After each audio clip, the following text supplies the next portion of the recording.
E qual é a função da alma? Por que ela tá lá? A consciência, isso é um pouco... porque entra no processo até filosófico, porque é difícil falar com profundidade. Mas, de alguma forma, essa passagem nossa é como se fosse um curso, uma faculdade, um lugar que você entra para aprender alguma coisa. Uhum. Enquanto na faculdade, você segue as regras da faculdade. Você tem a cantina, você tem os horários, você tem coisas para fazer que muitas vezes nós não gostamos de estar na faculdade. Ou em determinados cursos que parece que a gente nem escolheu. Mas a consciência, ela entra nos corpos temporariamente por motivos que a gente não consegue entender exatamente a profundidade disso devido à nossa limitação atual de observar em longa escala, em wide. Né? Ela entra para poder ter algumas experiências, arrumar alguns processos que precisa em si mesmo, quer dizer, entre erros e acertos que a gente faz. Por isso que a gente chama de um planeta de provas e expiações. As provas são tudo que você precisa ser testado e aprender, e as expiações são as coisas que nas passagens, que nas tentativas você deu alguma escorregada. Então é feito algumas correções, sempre sem punição. Então é como se fosse um avatar dessa alma que ele jogou nesse mundo. Exatamente, a imagem do avatar é perfeita. Para ele evoluir. Para evoluir. Mas e essa alma, ela tá onde e por que ela nos usa para ela evoluir? Esse espírito, a gente está nesse momento nas dimensões chamadas dimensões astrais. São dimensões que estão correspondentes a parecidas, conectadas ao corpo físico. Elas existem independente, na verdade, da dimensão física.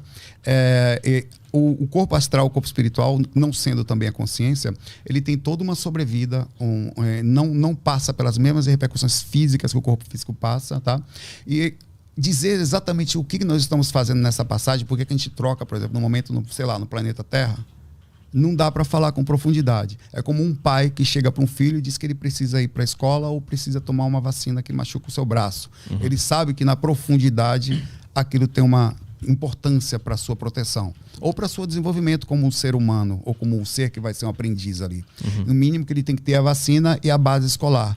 Então, de alguma forma, a alma vem para esse lugar, nessas repetições. Isso você não precisa nem acreditar, esse é o legal da projeção. Tudo que eu estou falando, apesar de parecer bem teórico e filosófico, qualquer pessoa que está ouvindo a gente pode diretamente ir deitar sem depender de absolutamente nenhuma coisa. Não posso falar até alguns sintomas que muita gente usa e sentir por si só.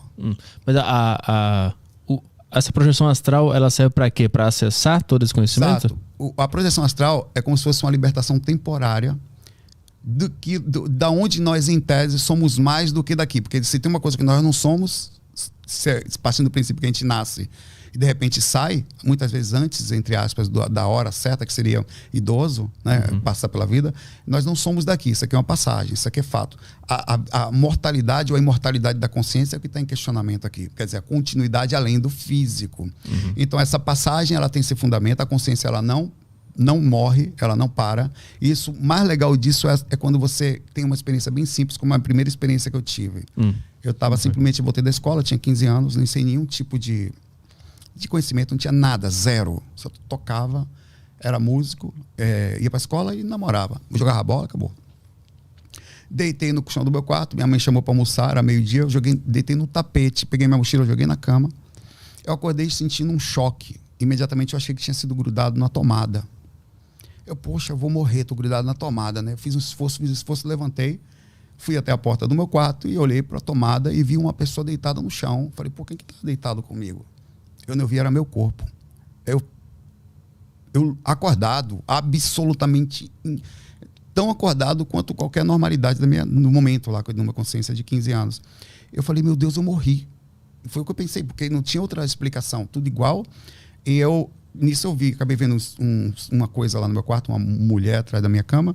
Ela atravessou a cama na minha direção, entrei em desespero, corri instintivamente em direção ao corpo. Ele me puxou, eu continuei sentindo um choque, eu falei, o corpo ainda está morrendo, eu vou tentar voltar. Aí eu comecei a fazer um esforço para levantar o corpo, até que eu levantei, olhei para o chão, olhei para minha mão, não estava queimado, corri e falei para minha mãe, morri e voltei. Assim, eu não sabia o que era aquilo. A partir daí, eu comecei a ter algumas experiências, em princípio, involuntárias, e posteriormente pararam. Aí eu fui pesquisar o que era, constituindo uma colher de chá, assim, abriu o canal, acontece com muita gente na juventude, inclusive. Abriu, e aí eu fui pesquisar. Dentro dessa pesquisa foi que eu encontrei bastante informação, às vezes muito religiosa, às vezes muito científica, e faltava aquele meio que, por exemplo, eu passei a ter medo de espíritos depois que eu comecei a estudar espiritualidade. No começo não tinha, não. Existem eles. Isso é bem simples, mais simples do que a gente imagina. Eu, por exemplo, cansava de... Tinha um cara que acompanhava minha mãe. Pô, vou fazer uma pergunta. Você tem esposa, filha, uma filha, alguma coisa assim? Eu tenho namorada. Namorada. Sua mãe, o que for. Imagine que você entra na sua casa, tem um cara dentro do quarto da sua namorada, você fala, irmãozinho, cara ruim. Irmãozinho sai ou você chega de voadora nele? Pega uma faca, Então, assim, eu entrava no quarto da minha mãe, tinha um cara ruim lá. E eu não tinha consciência de ajudar absolutamente. Rapaz, tanto que eu saía do corpo, corre que lá vem ele, é o que falavam comigo na época. Botava todo mundo, jogava pela janela, espírito, batia, eu era bem bravo. Eu fui descobrir a consciência sobre dimensão, a consciência sobre respeito, a consciência de que o cara era, por exemplo, era mais da família do que eu. Ele falou pra mim assim, um dia, quem é você pra me tirar daqui se eu tô aqui antes de você nascer? Eu vi você nascer. Mas tudo isso que tá falando dentro da... Fora do corpo. Dormindo. O meu corpo dormindo, eu saí. Entendi. Aí tu via um espírito e ia brigar com ele. Aí Entendi. ia brigar porque é normal, eu tava dentro da minha casa. E depois eu descobri que não era minha casa, era outra dimensão. E o cara era mais da família do que eu. E ele tinha um fundamento de ligação com a minha mãe. Engraçado isso. Isso sem nenhum conhecimento sobre continuidade da vida, sobre nada. Por isso que a projeção é legal. Ela pega você nu e cru e mostra... Você conversa com um cara, o cara falou que seguia minha mãe de outras eras. Ele falou pra mim. Mas o que ele era? Alguma coisa que eu não sei o que ele fez, os dois. Eu sei que minha mãe aprontou alguma coisa com esse cara. Foi alguma coisa de traição, velho. Entendi. Mas como sempre, nesse mundo aqui. Mas daí tu tinha 15, 16 nessa época aí. 15 anos. E aí tu dormia e saía do corpo. Eu comecei a ter dificuldade, eu comecei a pesquisar o assunto pra saber como é que eu fazia pra sair. Aí eu comecei porque tu queria induzir Exato. Não queria sair sem querer mais. Eu saí involuntário. Entendi. Mas parou. Como eu sabia que existia, minha cabeça mudou, pô. 15 anos músico, eu passei a ser louco. Professor Pardal, andava com livro, as pessoas olhavam pra mim e falavam, em vez de ser músico e tocar na moral, eu ficava estudando projeção enquanto ia tocar. Viajava com livros para entender o que era isso. Até que eu comecei a aprender a entrar no que a gente chama de paralisia do sono, não sei se já teve. Já tive muitos, é assustador. A paralisia do sono é um sintoma projetivo muito comum junto com a sensação de falsa queda. A paralisia do sono acontece quando... A paralisia do sono acontece... Eu sei fazer induzir a paralisia do sono, se eu quiser eu te ensino. Você faz o seguinte, você joga ou gosta de ficar acordado o tempo, vai dormir tarde às vezes, de manhã cedo? Não. Eu adoro a madrugada. Eu durmo cedo. Não cedo, mas eu boto qualquer coisa na TV, eu durmo em 5 minutos. É fácil pra eu dormir. Pois é. Outra técnica que eu posso falar é a técnica da falsa queda. Se eu consegue fazer as duas coisas. A técnica da catalepsia projetiva é a seguinte. Se você vai pensar na projeção o dia todo, você vai focar nela.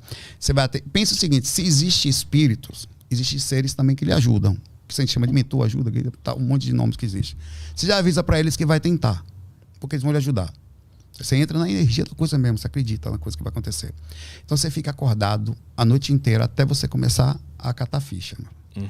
Nessa hora você vai pro quarto, em pé, não deita porque vai dormir. Você faz uma técnicazinha que a gente tem lá no site de esterilização, limpeza energética, e deita e tenta fazer o que você faz quando está assistindo TV, que é a segunda técnica que eu faço da sensação de falsa queda. Você está assistindo TV, uma série, um filme, você não quer dormir. Então o que acontece? Seu corpo está relaxado, sua atenção está super focada na coisa, então você começa a dar aquela chamada. Aí o que acontece nessa hora? O seu pé sobe, a mão sobe daquela coisa, você vai batida. Por que aconteceu isso? O relaxamento causou a descoincidência. O corpo espiritual começou a se mover do corpo físico. Como você estava acordado sem conhecimento da experiência, você achou que era o corpo físico que estava se mexendo e tracionou. E, na verdade, você pergunta para alguém do lado, nem mexeu o corpo físico, foi o corpo espiritual que se movimentou. E isso pode ser comprovado mais do que o pessoal, isso é uma experiência... Na hora que você sai do corpo, vê seu corpo dormindo, velho. A oportunidade de você ver você roncando e babando é incrível. Mas aí quando tu começou a induzir a saída, que tu começou a brigar com os espíritos que estavam lá? Sim, não, foi. A partir daí eu comecei a andar na minha casa. Eu descobri que eles também tentavam me enganar. Como assim? Que é comum. Aí você começa a aprender as artimanhas dos caras. De conhecimento comum, diz os espíritos, que todo mundo sai inconsciente. Eles não estão acostumados com pessoas... É como o mundo de zumbi. Quem não é zumbi é estranho. Então, o que acontece? A minha primeira experiência traumática, traumática assim, que estranha, né? Foi quando eu saí do corpo e eu vi minha mãe fora do corpo, me olhando. Eu sabia que eu estava fora do corpo. Eu falei, poxa, minha mãe está me olhando, está também fora do corpo. E ela abriu os braços. Dá um abraço aqui, filho. Aí eu falei, pô, abraçar minha mãe fora do corpo, até uma cena romântica, né? Assim, de amor, né? Além da vida e tal. Aí eu fui abraçar, que eu senti aquela energia ruim. Não era minha mãe, velho. Era um espírito passando por minha mãe. Aí eu já estava estudando alguma coisa de energia.